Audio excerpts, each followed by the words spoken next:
नमस्कार, न्यूज गृह एनालाइसिस एनजिएमा स्वागत छ। म विजय पौडेल।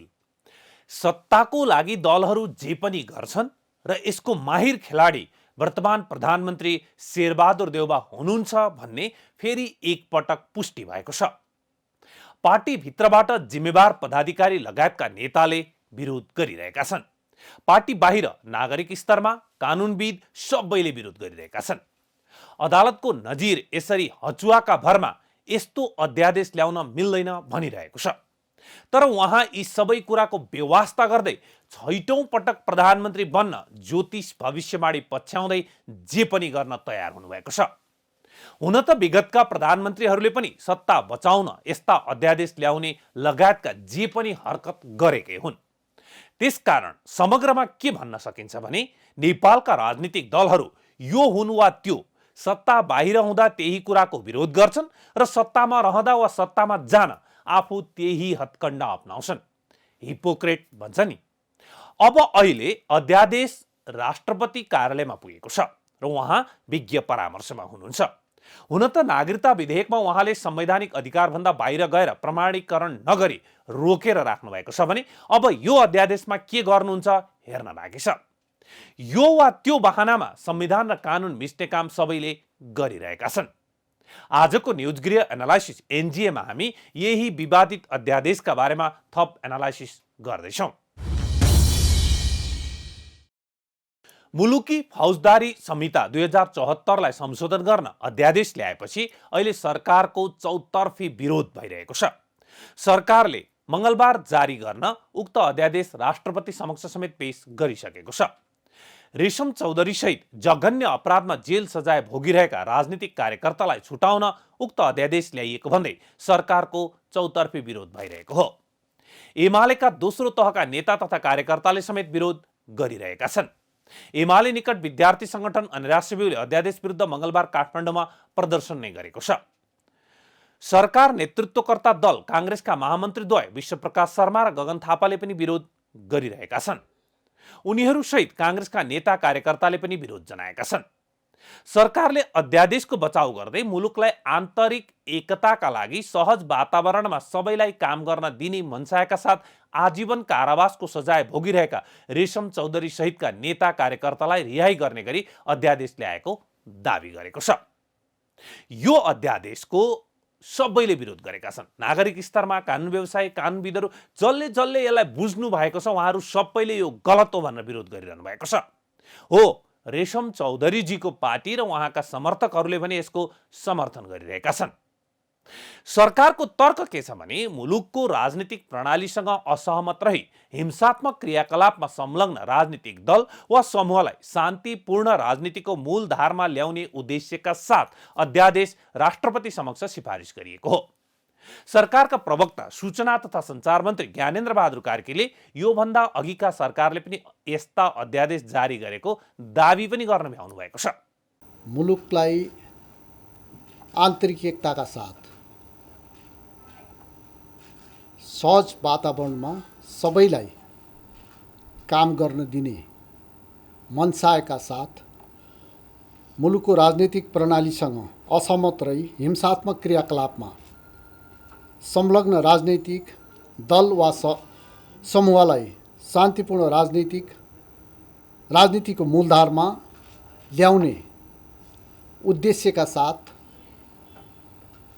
यो अध्यादेश हामीले सम्माननीय राष्ट्रपतिमा सिफारिस गरेका छौँ र यो विगतका सरकार योभन्दा अघिल्ला सरकारले पनि यस किसिमका अध्यादेशहरू जारी गरेको छ। यस किसिमले माफी दिने कुराहरूको सहमति गरेको छ र यो अहिलेको आवश्यकतालाई केन्द्रमा राखेर मुलुकलाई योगदान गर्न चाहने सबैलाई एउटा सहज वातावरण सिर्जना गर्नका निमित्त यो चाहिँ सम्माननीय राष्ट्रपतिमा हामीले मन्त्री परिषदले सिफारिस गरेको छ। अहिले के चाहिएको छ? मुलुकलाई अहिले शान्ति चाहिएको छ, एकता चाहिएको छ, विकास र समृद्धि चाहिएको छ। त्यसका निमित्त सबैको योगदान रहोस् भन्ने उद्देश्यका साथ यो अध्यादेशको सिफारिस गरिएको छ। सरकारले मुलुकको राजनीतिक प्रणालीसँग असहमत रही हिंसात्मक क्रियाकलापमा संलग्न राजनीतिक दल वा समूहलाई शान्तिपूर्ण राजनीतिको मूलधारमा ल्याउने उद्देश्यका साथ अध्यादेश ल्याएको दावी गरिरहँदा नेपाल सरकार र थारू कल्याणकारिणी सभा तथा थरुहट थारूवान संयुक्त सङ्घर्ष समितिका बीचको सहमतिलाई आधार लिइएको छ। यो सम्झौता तत्कालीन प्रधानमन्त्री केपी शर्मा ओलीका पालामा भएकाले गठबन्धनले नेकपा एमालेको विरोधलाई अनावश्यक भन्दै उसकै पोल्टामा दोष हाल्न खोजेको देखिन्छ। तर यदि गलत भएको थियो भने वर्तमान सरकारले सच्याउन पनि सक्थ्यो। तर त्यसो नगरी आफ्नो गल्ती अर्कोले पनि गरेको थियो भन्दै कुतर्क गरिरहेको छ सरकार। यो पुष्टि अर्को के कुराले पनि गर्छ भने नेपाली काङ्ग्रेस लगायत गठबन्धन भित्रकै दलका नेताहरूले यसको विरोध गरिरहेका छन्। तत्कालीन प्रधानमन्त्री केपी शर्मा ओलीको पालामा 2078 साल जेठ 18 गते सरकार र थारू कल्याणकारिणी सभा थरुहट थारूवान संयुक्त सङ्घर्ष समितिबीच 6 बुँदे सहमति भएको थियो। उक्त सहमति पत्रमा तत्कालीन कानुमन्त्री एवं वार्ता टोली संयोजक लीलानाथ श्रेष्ठ, सदस्यद्वय राजन भट्टराई र भगवती चौधरीले हस्ताक्षर गरेका थिए। भट्टराई तत्कालीन प्रधानमन्त्री ओलीका परराष्ट्र सल्लाहकार थिए।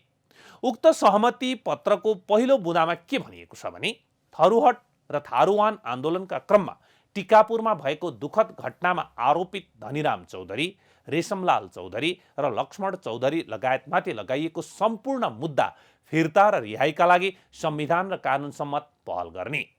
2. थरुहट र थारूवान आन्दोलनका क्रममा शहीद भई राहत प्राप्त गर्न छुटेका परिवारलाई राहत उपलब्ध गराउने, शहीद परिवारको उचित व्यवस्थापन गर्ने, घाइतेहरूको उपचार गर्ने र आन्दोलनका क्रममा विभिन्न स्थानमा भएको धन जनको क्षतिको छानबिन र मूल्याङ्कन गरी क्षतिपूर्ति उपलब्ध गराउने प्रक्रिया अघि बढाउने, महिला र असहायमाथि दुर्व्यवहार गर्नलाई छानबिन गरी कानुनी दायरामा ल्याउने। 3. संविधानमा उल्लेखित व्यवस्था र सम्मानित सर्वोच्च अदालतको फैसला अनुसार राज्यका हरेक तह र तबकाहरूमा थारूहरूको आरक्षणको व्यवस्था तथा सबै खाले थारू समुदायको बारेमा संविधान अनुरूपको व्याख्या र व्यवस्था कायम गर्ने। 4. संविधान बमोजिम थारू भाषी बाहुल्य क्षेत्रमा प्राथमिक तहसम्मको शिक्षा मातृभाषामा पठन पाठनको व्यवस्था गर्ने। 5. कमैया कमलरी सङ्घर्ष समितिसँग विगतमा सरकारले गरेको सहमति कार्यान्वयन गर्ने। 6. संविधान गतिशील दस्तावेज हो। यसको संशोधन आवश्यकता र औचित्यका आधारमा राजनीतिक दलहरूबीच सहमति कायम गरी विभिन्न समयमा विभिन्न राजनीतिक दल र समुदायका तर्फबाट उठाइएका विषयहरूलाई सम्बोधन गरिनेछ। यसै क्रममा थरुहट तराईको मूलवासी आदिवासी थारू समुदायको तर्फबाट प्रस्तुत गरिएका र विगतमा नेपाल सरकार र थारू समुदायका बीचमा भएका सहमतिहरूका विषयमा संविधान संशोधनका क्रममा छलफल गरी सहमतिका साथ उपयुक्त निर्णय गरिनेछ। सरकार र तत्कालीन आन्दोलनकारी बीच भएको सहमति यति नै हो, यही नै हो। तर यो सहमतिले कहाँ भन्छ कि हतार हतार अध्यादेश ल्याएर सङ्गीन अपराधमा पक्राउ परेर अदालतको फैसला बमोजिम जेलमा रहेका व्यक्ति रिहा गर्नुपर्छ। अहिले सरकारले अध्यादेश ल्याउन आधार लिएको यो सम्झौता र यसको पहिलो बुँदाले त्यो मनसाय राखेको छैन। पहिलो नम्बर बुँदा फेरि एकपटक पढौँ।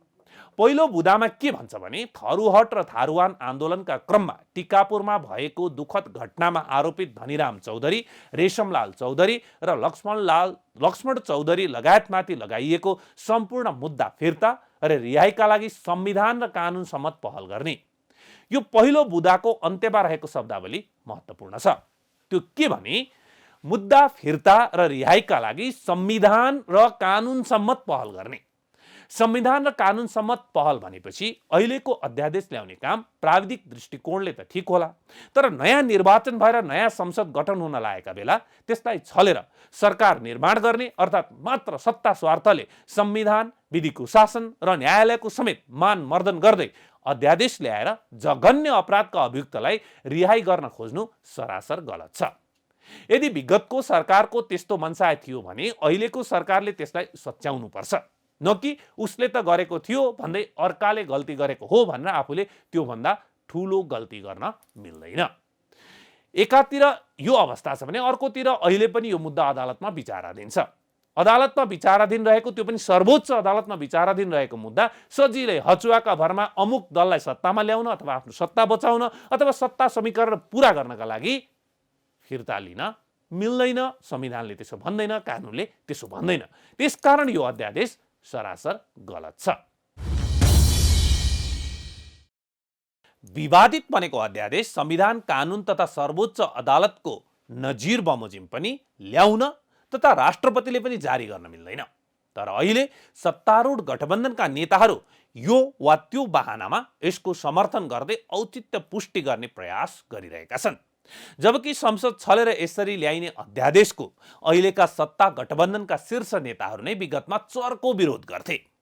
अहिले सत्ता स्वार्थमा रुमन लिँदा उनीहरूले आफ्नै विगत बिर्सेका छन्, जसलाई सम्झाउने प्रयास नेपाली कांग्रेसका महामन्त्रीद्वय विश्वप्रकाश शर्मा र गगन थापाले गरिरहनु भएको छ। यो विवादित अध्यादेश मन्त्री परिषदले पास गरेर जारी गर्नका लागि राष्ट्रपति कार्यालयमा पठाएको छ। यसकारण यो जारी गर्ने वा रोक्ने अब बल राष्ट्रपतिको कोर्टमा पुगेको छ। अब यस विषयमा राष्ट्रपतिले कस्तो कदम चाल्नु पर्ला भनेर हामीले सर्वोच्च अदालत तथा नेपाल बार एसोसिएसनको प्राङ्गणमा रहेका कानुनविदहरूसँग सोधेका छौँ। यति बेला हामी नेपाल बार एसोसिएसनको भवन अगाडि छौँ। सरकारले अध्यादेश ल्याउन लागेको छ। रेशम चौधरी, विप्लव लगायतका विभिन्न राजनीतिक दलका कार्यकर्ताहरूलाई जो फौजदारी अभियोगका मुद्दा लागेर जेल सजाय भोगिरहेका छन्, उनीहरूलाई रिहाइका लागि सरकारले अध्यादेश ल्याउन लागेको छ। यसको चौतर्फी विरोध भइरहेको छ। विभिन्न राजनीतिक दल, विभिन्न सरकारी वकिलहरू र विभिन्न वरिष्ठ अधिवक्ताहरूले पनि यसको विरोध जनाइरहेका छन्। सरकारले सत्ता निर्माणका लागि र सरकार गठनका लागि मात्रै दलहरूलाई जोडगाँच गर्नका लागि यो अध्यादेश ल्याएको बुझ्न सकिन्छ। यसै सन्दर्भमा नेपाल बार एसोसिएसनमा आबद्ध वकिलहरूले पनि विरोध जनाइरहेका छन्। सरकारले नेपालको संविधानको कानुनको बर्खिलाप गर्ने गरी सरकारले अपराधजन्य हिंसाका घटनाहरू घटाउने व्यक्तिलाई छुटाउने प्रयास गरिरहेको भन्दै चौतर्फी विरोध भइरहेको छ। यी र यस्तै विषयमा कुराकानी गर्नका लागि आज हामी नेपाल बार एसोसिएसनको भवनमा आएका छौँ र हामीले यहाँ उपलब्ध केही वकिलहरूसँग, वरिष्ठ अधिवक्ताहरूसँग कुराकानी गरेका छौँ। सरकारले रेशम चौधरी लगायतको मुद्दामा अध्यादेश ल्याउन लागेको छ। कर्तव्य ज्यान जस्तो जघन्य अपराधमा आम माथि दिन मिल्छ? पहिलो कुरा त के हो नि, यो अध्यादेशको जुन पावर हो त्यसको मिसयुज हो। रुल बाई अर्डिनेन्स हुन सक्दैन। अब यो सरकार एउटा चाहिँ लेम डग सरकार हो, एउटा चाहिँ कामचलाउ सरकार हो। अब नयाँ संसदको निर्वाचन भइसकेको छ, नयाँ संसद आउँदैछ, अनि यस्तो बेलामा यो बिचको ग्यापमा हतारमा यसरी अध्यादेश ल्याउनु भनेको चाहिँ अध्यादेश अर्डिनेन्स मेकिङ पावरको चाहिँ दुरुपयोग हो। अर्डिनेन्स मेकिङ पावर भनेको के हो भने यो चाहिँ कार्यपालिकालाई दिएको एउटा इमर्जेन्सी मेजर हो। एकदमै इमर्जेन्सी सिचुएसनमा अर्को त्यहाँ कानुनमा धेरै ठुलो ग्याप छ, तत्कालै कुनै कुरा सम्बोधन नगरी नहुने स्थिति छ, संसदको अधिवेशन बसेको छैन भने त्यस्तो रेयर अफ द रेयरेस्ट केसमा एउटा आवश्यकताको सिद्धान्त अनुसार यो जारी हुने यो मेजर्स हो। अब अहिले आएर अब आउने संसदको अधिवेशन आउन गइरहेको छ। अब अहिले सरकारले यो जुन अध्यादेश ल्याएको छ यसबाट चाहिँ संविधानको यो दुरुपयोग भएको छ, अर्डिनेन्स मेकिङ पावरको चाहिँ व्यापक दुरुपयोग भएको छ। सरकारले राष्ट्रपति कहाँ अध्यादेश पठाएको छ। अब राष्ट्रपतिको भूमिका के हुन्छ? राष्ट्रपतिले के गर्न सक्नुहुन्छ? अब राष्ट्रपतिले, अब धेरै मान्छेहरू यहाँ कुरा नबुझेर के भन्छन् भने राष्ट्रपतिले यसलाई स्वीकृति दिनु हुँदैन भन्छन्। तर म के भन्छु भने म त्यतातिर जान चाहन्न, किनभने यो सरकारले जारी गरेको अध्यादेश हो, यो सरकारले नै फिर्ता लिनुपर्छ। सरकारले यो राष्ट्रपति कहाँ पुगिसके पनि यो फिर्ता लिनुपर्छ। यस्तो किसिमको अध्यादेश जारी गराउनु हुँदैन।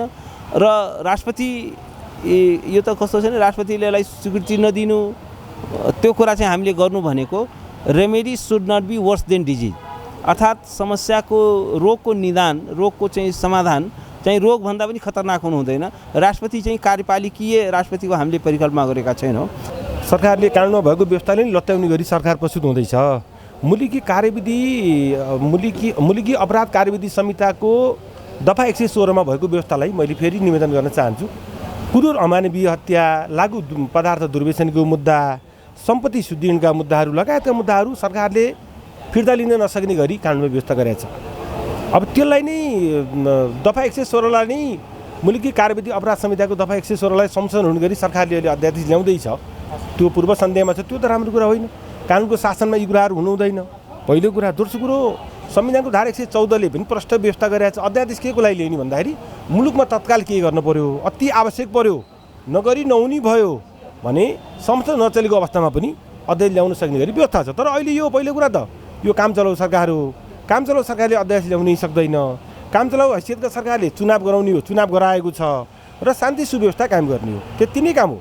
त्यसलाई अब अहिले अध्यादेश ल्याएर कानुनलाई नै एउटा कानुनको भावलाई नै मर्ने गरी अध्यादेश जुन ल्याउँदैछ त्यो अध्यादेश ल्याउनु भनेको त विधिमाथिको विडम्बना हुन जान्छ। कानुनको शासनलाई नै चुनौती हुन जाने हुनाले सरकार वर्गको जुन अलि प्रस्तुति छ त्यो कानुन त गैर कानुनी छ, बदनियतपूर्ण छ, कपटपूर्ण छ। यो त संविधानमाथिको कपट हो। संविधानमाथिकै यो के त भन्दाखेरि संविधानमाथिको यो चिरहरण हो। अध्यादेश सरकारको क्षेत्राधिकार हो। धारा 114ले सरकारले चाहिँ आफ्नो कामकाज संसद नबसेको अवस्थामा कामकाज चलाउन अप्ठ्यारो पर्यो भने अध्यादेश ल्याउन पाइन्छ भन्ने प्रावधान गरेको छ। तर जुन इन्टेन्सनले चाहिँ सरकारले यो अध्यादेश ल्याएको छ, खास गरेर अध्यादेशमा चाहिँ संशोधनको एउटा बुँदा चाहिँ अलि शङ्कास्पद छ देखिन्छ। जस्तो कि सरकारले कुनै राजनीतिक दलसँग चाहिँ सम्झौता गरेको रहेछ र त्यस्तो अवस्थामा चाहिँ त्यो सम्बन्धित राजनीतिक दल वा व्यक्तिमा चाहिँ माथि लागेको मुद्दा चाहिँ जुनसुकै अदालतमा चाहिँ विचाराधीन रहेको भयो भने फिर्ता लिन सकिनेछ भन्ने जुन प्रावधान छ त्यो चाहिँ हाम्रो फौजदारी न्याय प्रणालीको विरुद्धमा छ। रेशम चौधरी, विप्लव लगायतका कार्यकर्ताहरूलाई आम माफी दिने गरी सरकारले ल्याएको अध्यादेश सत्ता निर्माणका लागि मात्रै हो भन्न मिल्छ? त्यो त स्पष्ट हो, त्यसमा त शङ्कै छैन। सरकारले यो के गर्न खोजेको त? होइन, यस्तो छ, यसको दुईवटा धारहरूबाट हेर्न सकिन्छ। एउटा चाहिँ अब भएको मध्यावधि चुनावको चाहिँ परिणामले गठबन्धनको सरकार पनि अवस्था नदेखेको कुराले सरकार निर्माणको लागि गर्नुपर्ने एउटा बाध्यता त देखिएको छ। तर सँगसँगै सरकार निर्माण गर्नकै लागि भइरहेको न्याय प्रणालीलाई ध्वस्त पार्ने भन्ने कुरा चाहिँ मान्य हुन सक्दैन। अब हेर्नुहोस्, यो अध्यादेश चाहिँ विधिको शासन र संविधानको मूल्य मान्यताको विपरीत छ। किनभने संविधानको धारा 114 अन्तर्गत सरकारले अध्यादेश ल्याउन सक्छ, तर अध्यादेश चाहिँ के मकसदको लागि ल्याएको छ भन्ने एउटा कुरा आउँछ। र अध्यादेश चाहिँ यस्तो नहुने अप्ठ्यारो परिस्थितिमा कानुन निर्माण गर्ने थलो संसद नभएको अवस्थामा ल्याउने हो। यहाँ चाहिँ एउटा संसद पनि नवनिर्वाचित आइराखेको छ र अहिले नहुने कानुनको निर्माण गर्ने अवस्था केही देखिन्न। किनभने जो गम्भीर खालको फौजदारी अपराधलाई माफी दिने गरी एउटा सत्ता गठबन्धनमा एउटा दललाई सहभागी, अमुक दललाई सहभागी बनाउनको लागि अझ स्पष्ट भन्दा चाहिँ यो जनमत पार्टी र होइन यो दुईवटा दललाई, नागरिक पार्टीलाई ल्याउनको लागि जुन अध्यादेश ल्याएको छ त्यो अध्यादेश चाहिँ हेर्नुहोस्, हिजो हामी त अध्यादेशको विरोध गरेर केपी शर्मा ओलीले संवैधानिक नियुक्ति गरेर अदालतमा रिटे लिएर आएका वकिल हौँ। हामीले फेरि पनि यो अध्यादेशलाई पनि विरोधै गर्नुपर्छ र यो कानुन न त यो अध्यादेश चाहिँ सरकारको अधिकार छ भन्दैमा यो नचाहिँदो कुरामा यो अधिकारको दुरुपयोग गर्ने हिसाबले र एउटा फौजदारी कार्यविधि संहिता 2074 को दफा 116 मा चाहिँ स्पष्ट रूपमा यो प्रावधानका दोषीलाई चाहिँ उन्मुक्ति हुँदैन भनेर गम्भीर सजाय यो भुक्तान भएकालाई हुन नसकिने र त्यसैमा त्यो प्रक्रिया पनि दिएको छ। अदालतमा चाहिँ महान्यायाधिवक्ता मार्फत मुद्दा लगेर त्यहाँ दुवै पक्षको छलफल गराएर उन्मुक्ति दिने। त्यसमा पनि पुनरावेदन तहमा जाँच भइराखेको मुद्दा त्यो उन्मुक्ति हुँदैन। अब अहिले सरकारले यो संशोधन गर्ने हो भने हेर्नुहोस्, दण्डहीनताले पनि प्रश्रय पाउँछ, कानुनी राज्यको पनि उपहास हुन्छ र एउटा यो व्यवस्थाप्रति नै प्रश्न उठ्छ। किनभने अहिले हत्या हिंसाबाट जति राजनीतिमा आएर बसेका छन् त्यही पब्लिकलाई मन परिराखेको छैन। अब यो पछि पनि फेरि जति हत्या हिंसा गरेर आउँछन् उनलाई छुट दिँदै जाने हो भने यो दण्डहीनताले प्रश्रय पाउँछ र यो मुलुक चाहिँ एउटा अराजकताको भिडतर्फ जान्छ। त्यसकारण यो संविधानको भावना, मूल्य, मर्मअनुसार पनि मिलेको छैन र अहिले आवश्यकताको सिद्धान्त अनुसारले मिलेको छैन। अर्को यो सरकार चाहिँ हेर्नुहोस् कामचलाउ रूपमा भइराखेको छ। पर्सि चाहिँ अब संसद आएर फेरि नवनिर्वाचित सांसदहरूले थलो गरेर एउटा विधेयकको रूपमा आउँदा त्यो स्वाभाविक हुन्थ्यो होला। अब यो अध्यादेशको रूपमा त यो हामीले स्वाभाविक मान्न सक्दैनौँ। अब त्यो नल्याइकन चाहिँ अब त्यो राज्य व्यवस्था नै नचल्ने भयो भने चाहिँ त्यो आवश्यकताको लागि ल्याउने एउटा अध्यादेश व्यवस्था हो होइन। अब अहिले त के भयो अरे यहाँ आफ्नो अनुकूललाई अब गरेको जस्तो देखिरहेछ होइन। अब सरकार नयाँ फर्मेसन पनि भएको छैन, फर्मेसनको उसमा गइरहेछ होइन। अब नयाँ पार्लियामेन्ट पनि बनिसकेको छैन होइन। अब यो मौकामा अब यो आवश्यक हो कि होइन पहिला होइन। अब यस्तो चाहिँ किनभने हिनियस क्राइममा अब यसरी चाहिँ कसैको स्वार्थपूर्ति गर्नको लागि होइन यसरी अध्यादेश बनाउँदै जाने हो भने यो मुलुक चाहिँ अराजकतातिर जान्छ। यो रुल अफ लमा चाहिँ जाँदैन। रुल अफ ल चौधरी लगायतले लामो समयदेखि आम माफी दिनुपर्छ भनेर आवाज उठाउँदै आउनु भएको थियो, तर दलहरूले मानेका थिएनन्। अहिले मानुलाई चाहिँ के भन्न सकिन्छ? कुनै व्यक्ति विशेष भन्दा पनि त्यो ठाउँमा त्यो अन्य कुनै साधारण मान्छे भयो भने के गर्ने? पहिला राज्यले त त्यो हेर्नु पऱ्यो नि। लोकतन्त्र भनेको यो हो कि पब्लिकलाई लोकतन्त्र भएन कि? लोकतन्त्र भनेको कुनै अमुक व्यक्तिलाई मात्रै होइन नि त। उहाँ आज निर्वाचित भएर आउनुभयो, उहाँको लागि बनाउला राज्यले होइन, उहाँलाई बनाउन सक्ने भयो नि त। तर त्यही कुरा अरू एउटा सामान्य मान्छेलाई प्रयोग गर्नु पऱ्यो कि पहिला। सामान्य मान्छे त कति छन्, कति यहाँ कस्टडीमा बसिरहेछन् नि। सामान्य मान्छे डे बाई डे चाहिँ यहाँ थुनिरहेछन्, निर्दोष मान्छे थुनिरहेछन्, त्यसमा राज्यलाई चासो छैन। तर कसैको लागि स्वार्थपूर्ति गर्नलाई यो अध्यादेश आउँदैछ भने यो गलत हो, यो कानुनी शासनको बर्खिलाफ हो, रुल अफ लको बर्खिलाफ हो, संविधानवादको विरुद्ध हो। सरकारले रेशम चौधरी सहितका व्यक्तिहरूलाई रिहाईका लागि अध्यादेश ल्याउन लागेको छ। यसको चौतर्फी विरोध भइरहेको छ। नेपाल बार एसोसिएसनमा आबद्ध वकिलहरूले पनि यसको विरोध जनाइरहेका छन्। सरकारले यस्तो अध्यादेश ल्याउन मिल्दैन भनेर उनीहरूले भनेका छन्। तर सरकारले अध्यादेश पारितका लागि र उनीहरूको रिहाईका लागि अध्यादेश राष्ट्रपति कहाँ पुर्याएको छ। अब राष्ट्रपतिले प्रमाणीकरण गर्नुहुन्छ या गर्नु हुँदैन त्यो भनी उहाँले अहिले विज्ञहरूसँग छलफल गरिरहेको हामीलाई जानकारी प्राप्त भएको छ। यो सत्ता निर्माणका लागि फौजदारी अभियोगका जेल सजाय भोगिरहेका व्यक्तिहरूलाई छुटाउन नहुने सरकारी वकिलहरूले बताइरहेका छन्। कामचलाउ सरकारले जनमत र आफ्नो कानुनी हैसियत ख्याल नगरी ल्याएको अध्यादेश फिर्ता गर्नुपर्ने सर्वोच्च अदालत बार एसोसिएसनले माग गरेको छ। मुलुकी फौजदारी कार्यविधि संहिता संशोधन अध्यादेश ल्याएर सरकारले संवैधानिक सर्वोच्चता, विधिको शासन, कानुनी मूल्य र मान्यता उल्लङ्घन गरेको सर्वोच्च बारको भनाइ छ। सर्वोच्च बारले मङ्गलबार विज्ञप्ति जारी गर्दै सरकारलाई अध्यादेश फिर्ता लिन आग्रह गरेको छ। सरकारले रेशम चौधरी, सीके राउतको जनमत पार्टी र नेत्रविक्रम चन्दको नेकपाका फौजदारी मुद्दामा अदालतबाट सजाय पाएका कार्यकर्तालाई रिहाई गर्नका लागि कानुन बनाउन अध्यादेश ल्याएको छ। उक्त अध्यादेशको चौतर्फी विरोध भइरहेको छ। अध्यादेश राष्ट्रपति कार्यालयमा जारी गर्नका लागि पुगेको छ, तर राष्ट्रपतिले अध्यादेश जारी गर्नुभएको छैन। क्यामेरा सहकर्मी अनिकेत सिंहका साथ एकेन्द्र खत्री, काठमाडौँ। हस्त न्युज गृह एनालाइसिस एनजी आजलाई यति नै। हामी सबैलाई बिदा दिनुहोस्। नमस्ते।